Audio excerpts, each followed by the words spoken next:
మోడీ మీద జరుగుతున్నటువంటి కుట్రలో ఒక చిన్న మార్పు ఏదో జరిగింది. అది అంతర్జాతీయ పరిణామాల నేపథ్యంలోనేమో.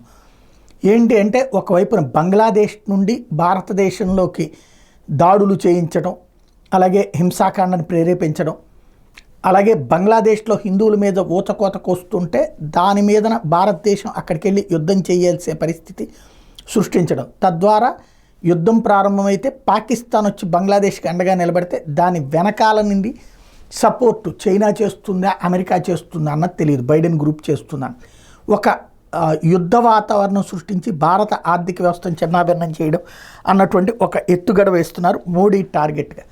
వాస్తవంగా సోరోస్ గ్యాంగ్ కోరుకున్న ఇవన్నీ జరిగింది. ఆఫ్ఘనిస్తాన్లో ప్రభుత్వాలు మారడం దగ్గర నుంచి బంగ్లాదేశ్లో ప్రభుత్వాలు మారడం దాకా అంత వాళ్ళు అనుకున్నట్టే జరిగింది, సిరియాతో సహా. ఒక్క నరేంద్ర మోడీ విషయంలోనే అది జరగలేదు. ఇదంతా ఇప్పుడు ఎందుకు చెప్పాల్సి వస్తుందంటే రైతుల పేరుతో దేశం మధ్యలో రాష్ట్రాలలో ఉద్యమాలు, ఆ ఉద్యమాలలో ఏమీ లేదు. నిజమైన రైతుల కంటే రైతు కూలీలను కూర్చోబెట్టి వాళ్ళకి తిండి పెట్టి రోజువారీ కూలీలు ఇచ్చి వాళ్ళ చేత ఉద్యమాలు చేస్తున్నారని పక్కా సాక్ష్యాలతో సహా బయటపడ్డాయి. అయినా అది జరిపిస్తున్నారు అంటే ఖచ్చితంగా ప్రభుత్వాలని చెడగొట్టడమే. ఇప్పుడు అందులో భాగంగా రైతుల పేరుతో మరోసారి ఉద్యమం ప్రారంభించారు, మళ్ళీ విరమించుకున్నారు తాత్కాలికంగా. ఎందుకంటే నిన్న లాఠీ చార్జీ బాష్పవాయు ప్రయోగం వాస్తవంగా జరిగినప్పుడు రివర్స్ అవుతారు, కానీ ఎందుకు విరమించుకున్నారంటే ఆ వంక పెట్టుకుని వెనక్కి వెళ్ళడం.